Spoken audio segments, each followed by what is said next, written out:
राम का सीता हरण न रोकने के विषय पर अनेक विचार और दृष्टिकोण प्रस्तुत किए गए हैं, जिनका संबंध भारतीय संस्कृतियों, धार्मिक मान्यताओं और पुरानी कथाओं से है। रामायण के अनुसार राम भगवान होते हुए भी सीता के हरण को रोक नहीं पाते। इस प्रश्न का उत्तर न केवल धार्मिक दृष्टिकोण से, बल्कि सांस्कृतिक और नैतिक दृष्टिकोण से भी समझा जा सकता है। दोस्तों, अगर आप चैनल में नए हो तो चैनल को सब्सक्राइब करें और बेल आइकॉन को प्रेस करें। राम के जीवन में कई ऐसे मोड़ आते हैं जिनमें भगवान होते हुए भी वे इंसान के रूप में कठिन निर्णय लेते हैं, और इनमें से एक प्रमुख घटना है सीता का हरण। भगवान राम ने अपनी जीवन यात्रा में अनेक कर्तव्यों का पालन किया, और सीता हरण के बाद उनका ये कर्तव्य ही सबसे प्रमुख बन जाता है, जिस पर उन्होंने बहुत गहरी सोच विचार के बाद ही कार्य किया। ये घटना धार्मिक दृष्टिकोण से एक गहरा संदेश देती है, जिसे समझने के लिए हमें रामायण के संवाद, घटनाओं और पात्रों के दृष्टिकोण से विचार करना पड़ता है। 1. धार्मिक कर्तव्य और आस्था। रामायण में भगवान राम का व्यक्तित्व आदर्श कर्तव्यनिष्ठा का प्रतीक है। राम ने ये दिखाया कि एक व्यक्ति चाहे भगवान ही क्यों न हो, वह अपने निर्धारित कर्तव्यों से ऊपर नहीं हो सकता। सीता हरण की घटना ने ये सिद्ध किया कि राम ने स्वयं के निजी रिश्तों से ऊपर अपने धर्म और लोक कल्याण को प्राथमिकता दी।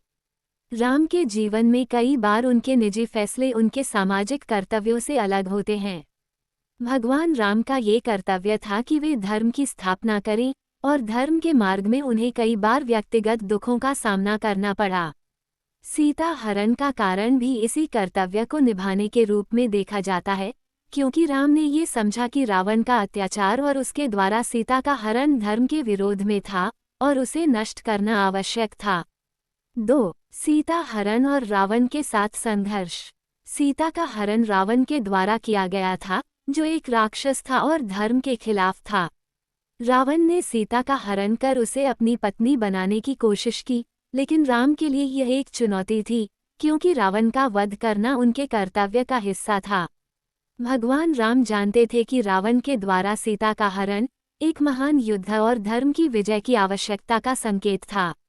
रावण का वध केवल सीता के हरण के बाद ही संभव था, और इस कारण से राम ने इस घटना को टाला नहीं, बल्कि इसे एक धार्मिक परीक्षा के रूप में देखा। भगवान राम का उद्देश्य केवल सीता को वापस लाना नहीं था, बल्कि धर्म और सत्य की स्थापना करना था। रावण के खिलाफ लड़ाई धर्म के उल्लंघन का प्रतिकार थी, और इस संघर्ष में राम को अपनी व्यक्तिगत समस्याओं को पीछे छोड़ना पड़ा। इस संघर्ष में राम का कर्तव्य यही था कि वह सीता को पुनः प्राप्त करें, रावण का वध करें और धर्म की पुनर्स्थापना करें। 3. रावण का वध और भगवान राम का उद्देश्य।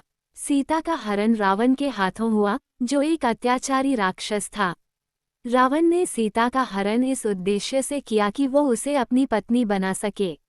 राम ने ये जान लिया था कि रावण का हरण बिना किसी बड़ी घटना के संभव नहीं था।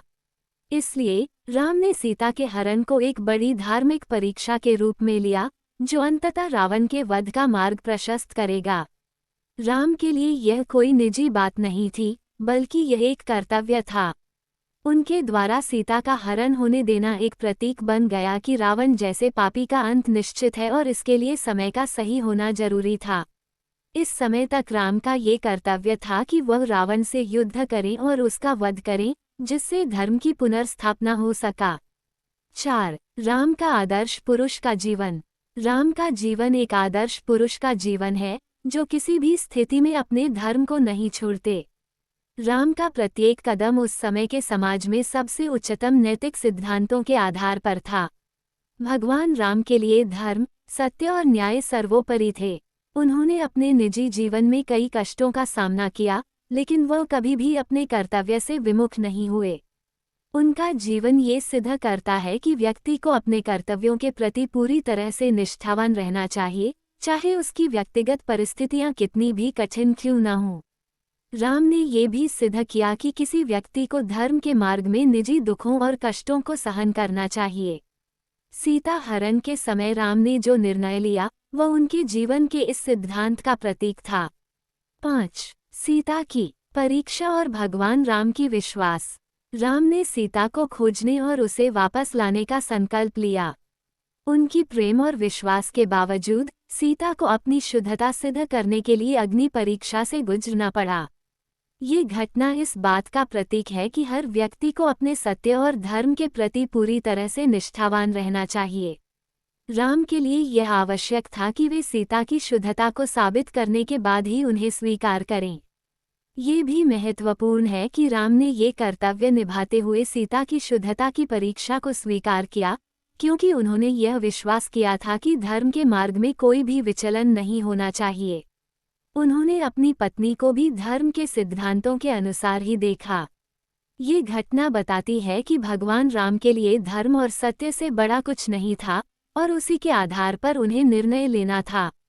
6. राम का उदाहरण, धर्म की रक्षा के लिए व्यक्तिगत दुख सहना। राम का जीवन एक बड़ा उदाहरण है कि धर्म की रक्षा के लिए व्यक्ति को अपने व्यक्तिगत दुखों का सामना करना पड़ता है। सीता का हरण राम के लिए एक व्यक्तिगत त्रासदी था, लेकिन उन्होंने इसे धर्म और न्याय के सिद्धांत के रूप में लिया। इस कड़ी परीक्षा को उन्होंने न केवल अपने व्यक्तिगत जीवन में बल्कि समाज के कल्याण के लिए भी सहन किया। सीता का हरण और इसके बाद राम का संघर्ष ये साबित करता है कि धर्म की राह में व्यक्ति को कितने भी कष्ट क्यों न हो, उन्हें उसे सहन करना चाहिए। इस प्रकार भगवान राम ने न केवल अपने व्यक्तिगत जीवन को बल्कि संपूर्ण समाज को भी यह संदेश दिया कि व्यक्ति को कभी भी अपने कर्तव्यों से डिगना नहीं चाहिए। निष्कर्ष, भगवान राम द्वारा सीता हरण को न रोकने के पीछे अनेक धार्मिक, नैतिक और कर्तव्यपरायण कारण थे। राम ने ये सिद्ध किया कि धर्म और सत्य के मार्ग पर चलने के लिए कोई भी बलिदान देना पड़ता है।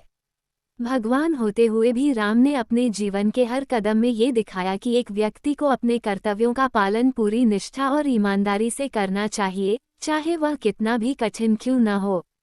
ये घटना हमें ये सिखाती है कि जीवन में कभी भी अपने धर्म और कर्तव्य के मार्ग से विचलित नहीं होना चाहिए, क्योंकि अंततः वही मार्ग सही और धर्मपूर्ण होता है। राम ने हमें ये भी सिखाया कि व्यक्तिगत दुखों और कठिनाइयों के बावजूद हमें अपने कर्तव्यों को निभाना चाहिए, क्योंकि वही सही और न्यायपूर्ण होता है।